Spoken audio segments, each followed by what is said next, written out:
Oi, gente! Sejam bem-vindos a mais um vídeo aqui no canal. Eu sou a Tuane e trago aqui histórias sobrenaturais para vocês. Histórias que desafiam a fé, aquilo que envolve o céu e a terra, aqueles mistérios que nem tudo é explicado. Mas antes que eu já comece o vídeo de hoje, se você ainda não é inscrito aqui no canal, eu peço que vocês se inscrevam, já ativa o sininho da notificação e, claro, gente, já deixa o like agora no comecinho do vídeo, que assim vocês me ajudam bastante a crescer aqui na plataforma. Lembrando que o comentário é muito importante devido à forma que o YouTube está contabilizando os algoritmos agora. E hoje, gente, eu vou falar sobre um outro exorcismo real. Eu não sei se vocês conhecem o exorcismo de Rosa. Este caso, ele é real. Ele aconteceu na cidade de Gary, em Indiana. E ele foi inspiração para o filme chamado Libertação. Vamos lá? Como eu sempre falo para vocês, muitas dessas histórias desafiam a nossa própria fé. Desafiam a ciência. E outras desafiam as duas ao mesmo tempo. Neste caso, vamos ver médicos, policiais e padres testemunhando sobre algo que nem a razão estava conseguindo explicar. Nesta casa, as leis da física pareciam não existir e a família foi marcada para sempre. E a casa ficou conhecida como o portal para o inferno. Todos esses acontecimentos deram início em 2012.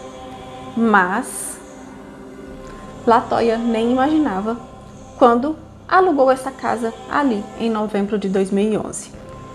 Ela, sua mãe Rosa e os seus 3 filhos se mudaram ali para essa casa simples, o número 3860, ali na rua Carolina Street, em Gary, Indiana. Cheia de esperança e torcendo por um novo recomeço. Mas ela mal sabia que aquela casa guardava algo antigo, sombrio e faminto.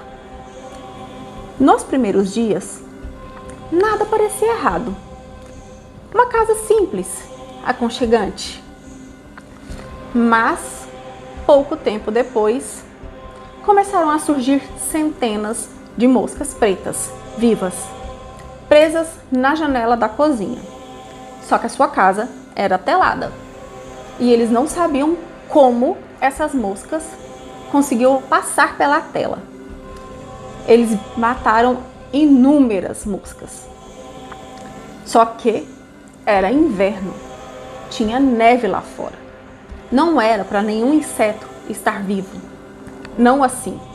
E elas voltavam todas as manhãs, mesmo depois delas limparem toda a casa, tirarem todas.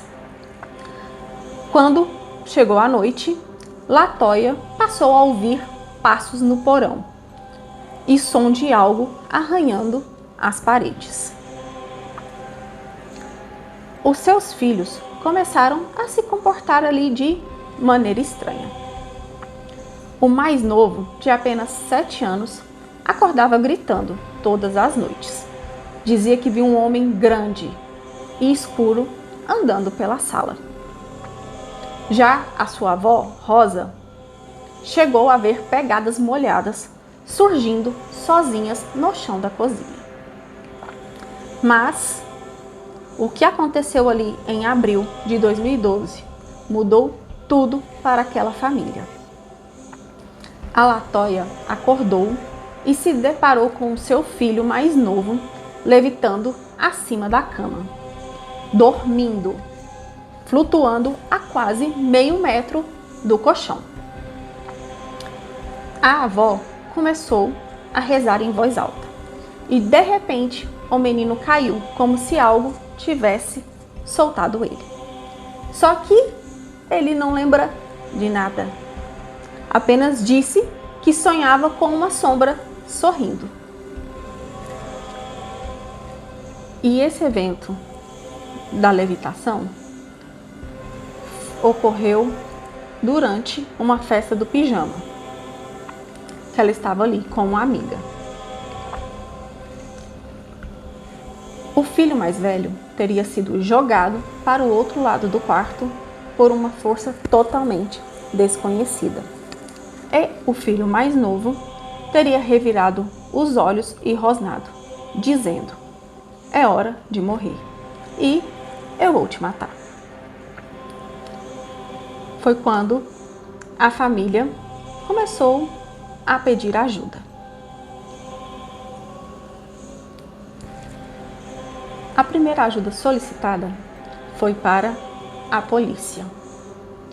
O caso caiu ali nas mãos do sargento Charles Austin, um veterano com mais de 30 anos de carreira, um crente, mas um crente cético. Ele não acreditava nas coisas sobrenaturais, apenas em Deus. Mas o que ele viu aquela noite o faria mudar de opinião, e para sempre.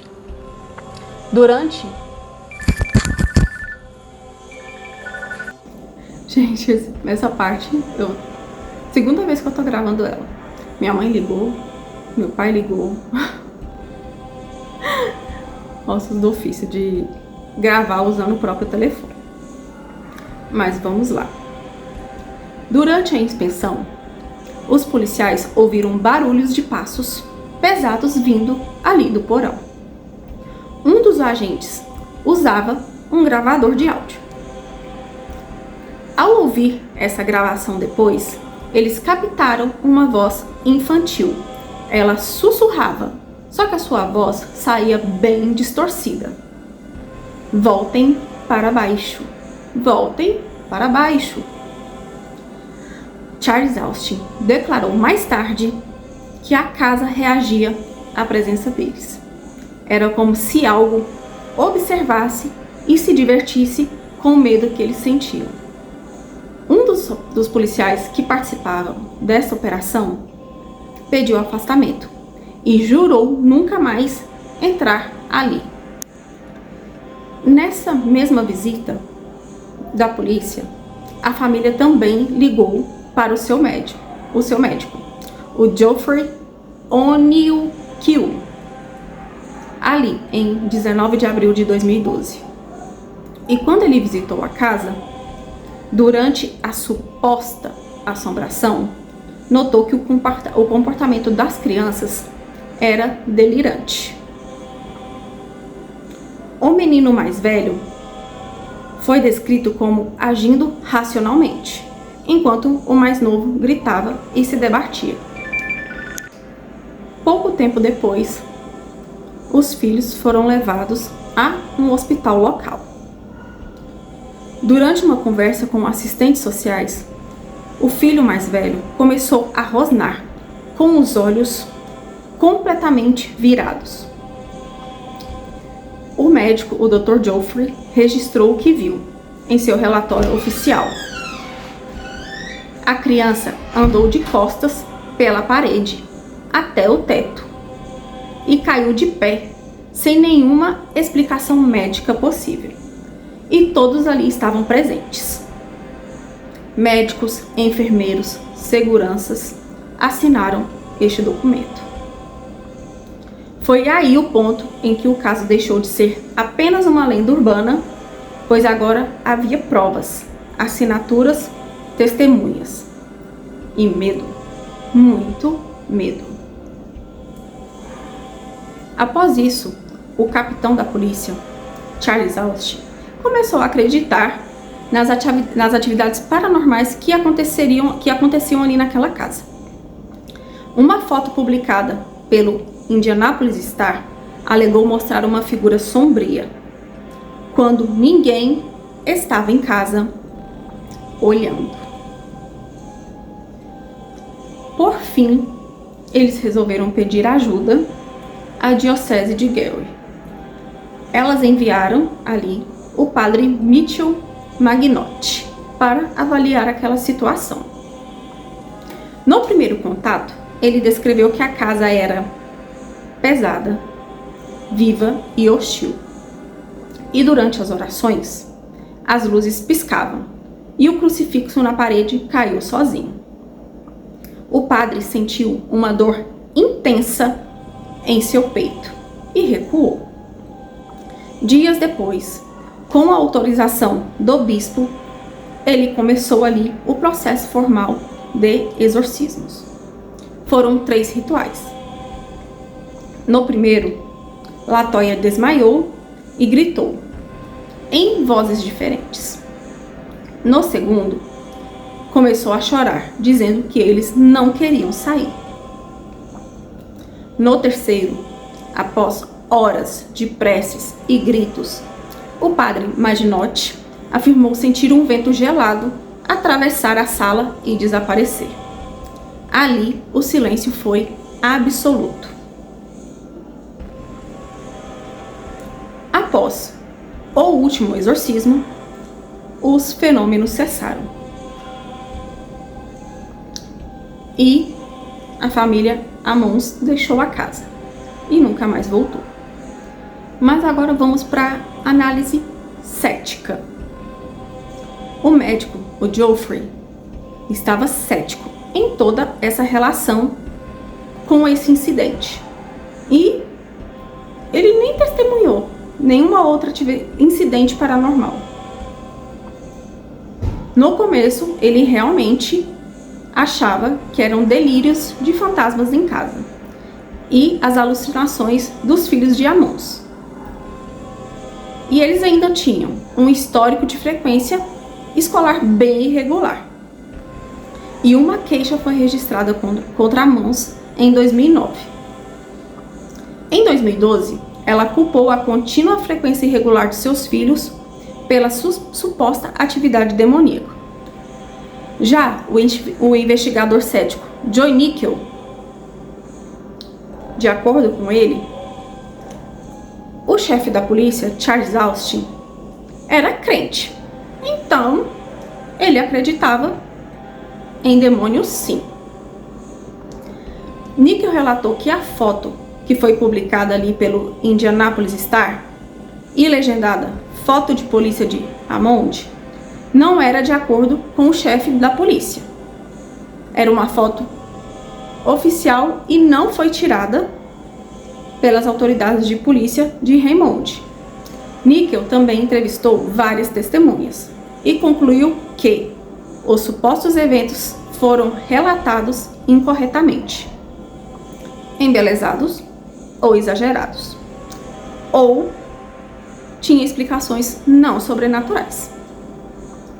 Após a suposta levitação, que foi de fato descrita pela Latoya,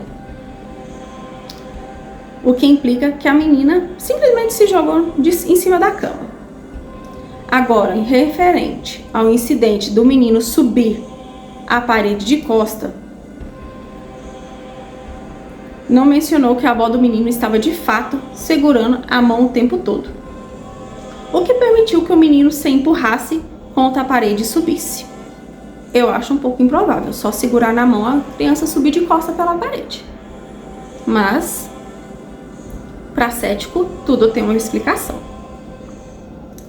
O proprietário da casa, Charles Reed, afirmou nunca ter presenciado nenhum evento sobrenatural naquela casa.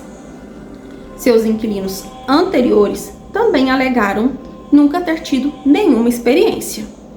Na época, Latoya estava com o aluguel atrasado e usou a suposta atividade paranormal para evitar estes pagamentos. O inquilino que se mudou depois de Ammons também não havia notado nenhum evento paranormal. Reed acreditava que os eventos eram uma farsa. As crianças de Latoya foram entrevistadas por psicólogos E vários profissionais concluíram que as crianças estavam agindo de forma enganosa e de acordo com as crenças de sua mãe. Aí fica esta questão. A ciência não aceita alguns fatos, mas tudo bem. Lembrando que a propriedade foi vendida e quem a comprou foi um investigador paranormal. Já ele afirmou ouvir vozes no porão e sons de corrente se arrastando. E em 2016, o imóvel foi demolido completamente. Mas mesmo assim, moradores da região dizem que à noite, no terreno vazio, ainda se ouve o som de passos e risadas de crianças. O policial Austin, ele mesmo que entrou ali na casa pela primeira vez, declarou em 2017: mesmo crente, eu não acreditava em demônios. Agora eu acredito, porque eu vi o mal e ele me olhou de volta. O que eu penso? Eu, Tuane, pessoa que já viu coisas inimagináveis, até para algumas pessoas como vocês. A gente não consegue ver nem sempre o que a gente vê é coisas boas ou ruins. Como eu já relatei em alguns shorts aqui, eu já vi criança andando dentro de casa, eu já consegui ver o obsessor, eu já consegui pressentir a morte de quem seria levado, né, a próxima pessoa a morrer.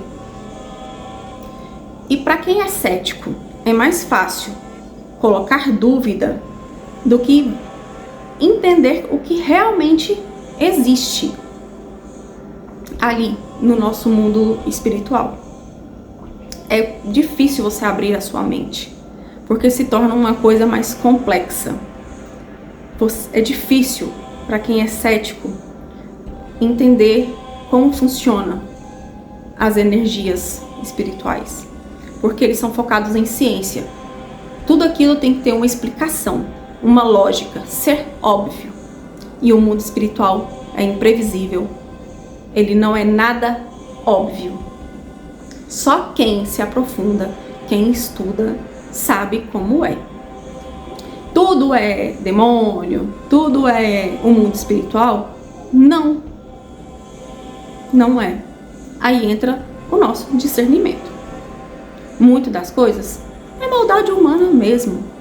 Não tem nada espiritual. É você que está fazendo coisa errada, é você que está sendo ruim.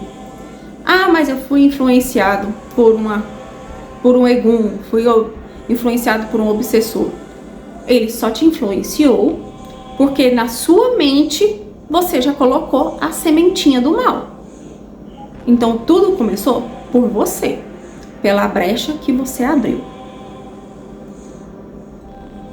E é isso. Eu acredito que a nossa casa é um reflexo da nossa alma. Casas com boas vibrações atraem boas vibrações. Às vezes tem umas demandas que mandam? Tem. Essas demandas às vezes é só inveja. Que inveja é muito pior que qualquer trabalho feito.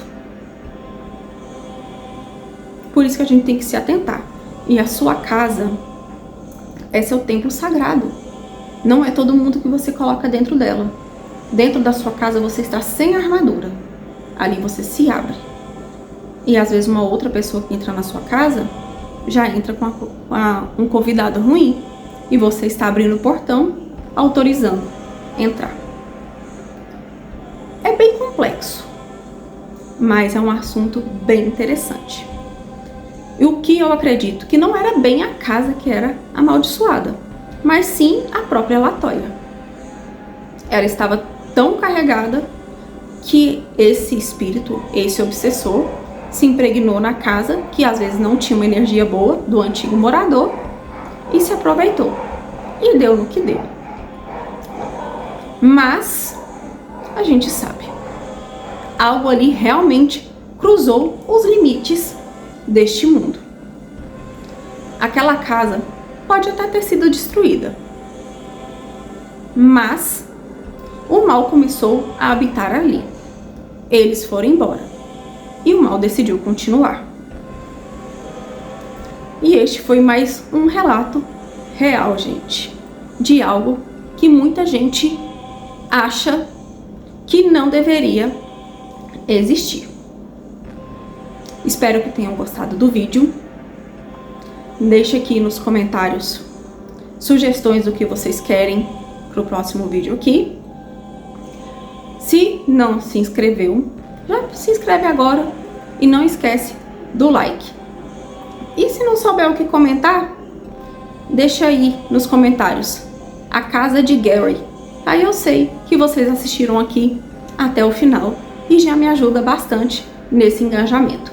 Beijos, até o próximo vídeo.